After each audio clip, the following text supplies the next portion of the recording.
Hopefully this works. Okay. Alright, you may begin when you want. Okay. Alright, so I did my primary project on the Birthmark, which is an Daniel Hawthorne piece.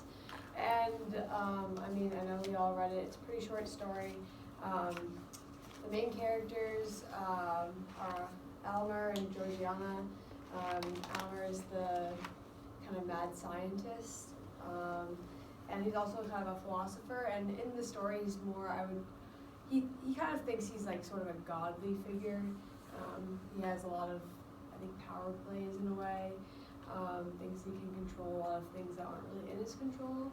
And Georgiana is his wife, who is, as we know, the most beautiful woman in the world, except for she has this one birthmark on her face, which Almer is obsessed with and can't really see past.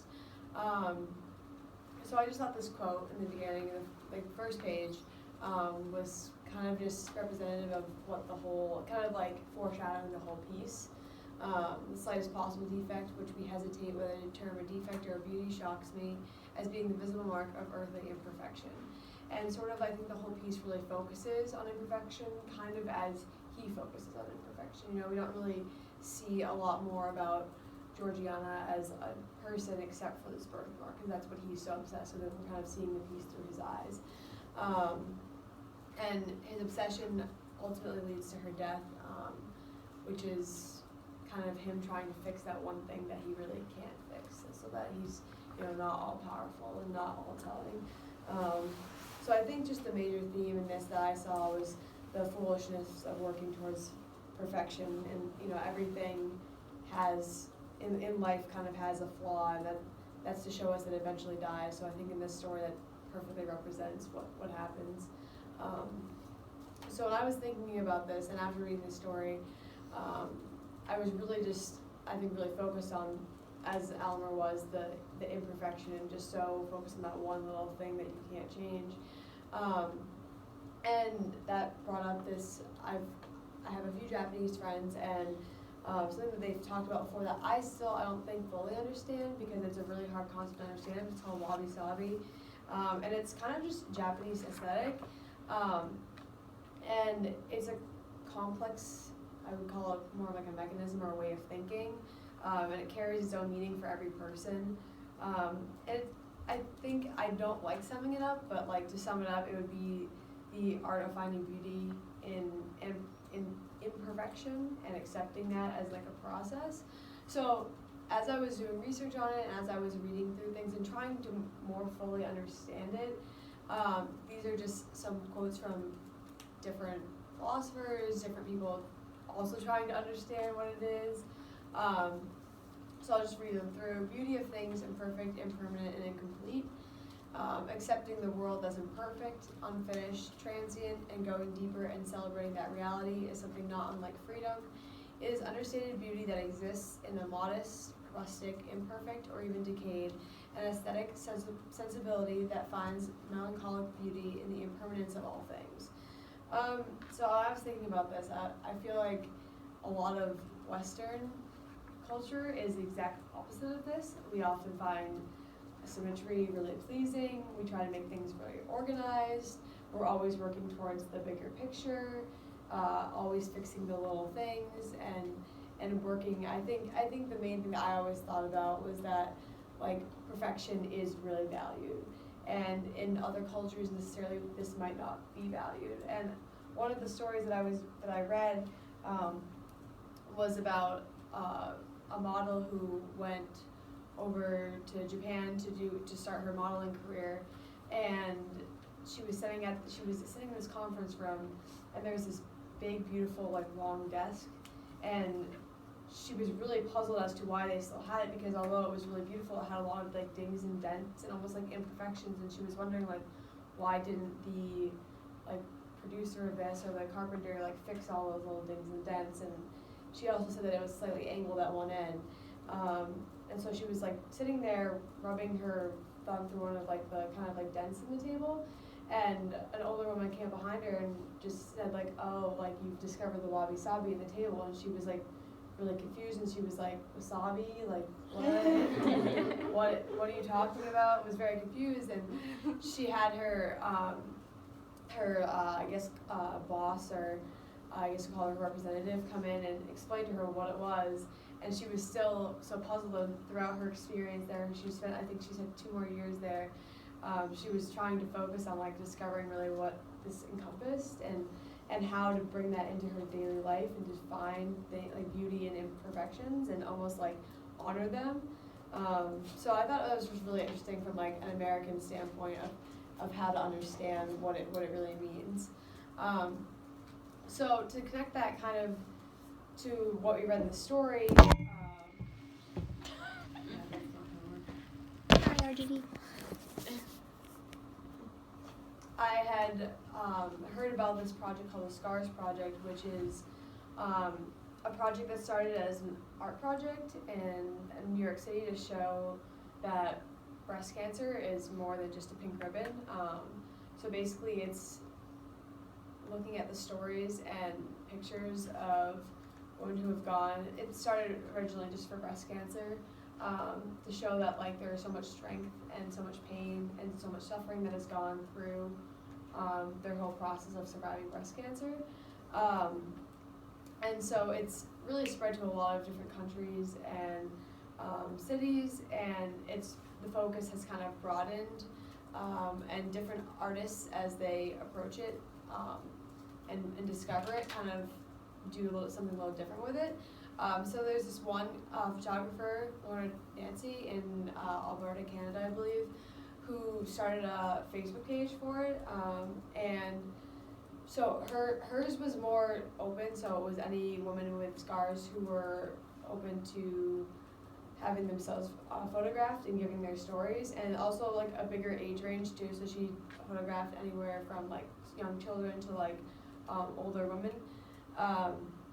And I think that this was just, for me, it was really interesting what she did with it, because a lot of it was through social media, and one of the things she also did was start like a support group for these women through Facebook. So just talking about what their scars meant to them, and times when they kind of just like, if they felt like there was a time where they were uncomfortable by it or they had an experience with it, they would kind of just post it to like this group. And so there was like a lot of support built through this too, so it wasn't just, I mean, in my opinion, it wasn't just an art project, you know, it was more of a social movement sort of for this community. So I just wanted to bring a few examples into it, and I just have the kind of blurbs that came up with the photos, and the photos are after. So I think when I was reading this, like I would read the blurb first and then kind of see the photograph of who the woman was, because I think a lot of times we make these assumptions based on words, what people are going to look like, and we also, I think, when we see things that are abnormalities in general, we have like this kind of like blanket schema of what it's gonna look like. So I think it's important just to like take the words at face value and then to see the person. So I mean, I know this is a long blurb, but I'll read through it. You know what she will never forget, the smoke. It wasn't the fire that made her jump, it was the smoke. It suffocated her, she couldn't breathe, and she could still taste it 6 years later. When you are faced with death, it is true, your life does flash before your eyes. She didn't want to die, she wanted so badly to live, to fight, to see her dad again, to be married, to have a child. She wasn't ready. So she threw herself out the window of the 4-story apartment building to live, and she did. She woke up in the hospital a few days later with a broken wrist, broken ribs, one of her ribs punctured through her lung. She suffered fractured vertebrae, crushed collarbone, and a broken spirit, but she was alive. She spent 3 months in the hospital recovering and going through multiple surgeries to fix all that had broke. She said she will never be that person again, the one who she used to be before she jumped. The woman she is now is in pain almost every day, and the scars she sees in the mirror are the scars people stare at. It is a constant reminder, but she is alive. She is fierce, brave, beautiful, and thankful, and she is now a warrior princess. And so this is Rika, and those are her scars from a set of the scars from the incident. And so, I mean, we can talk about this after, but I just think it's really, I think, powerful what the story and the connection can do with the scars, because I think at face value, like, you wouldn't get all of that from just seeing this. And then this is just another example. This is Jill. I guess I don't have to read through all of it, but basically she had a birthmark on her face, so very similar to the story, except that she went through processes to try to kind of reduce it. And I think when I read this, I wasn't really like sure what to think, and then seeing the photo, to me, like, I didn't quite realize that it was going to be such a young girl, that she's gone through all this before. So I think that's a lot of things to just take into account when we see abnormalities in our lives and we kind of interact with them, and we're just not really used to seeing it all the time. And then there's another project that I think is kind of, for me, it kind of encompassed both the wabi-sabi concept and the birthmark. And this woman is a French artist, and this quote is just kind of from her bio. This is like her philosophy, and she does this.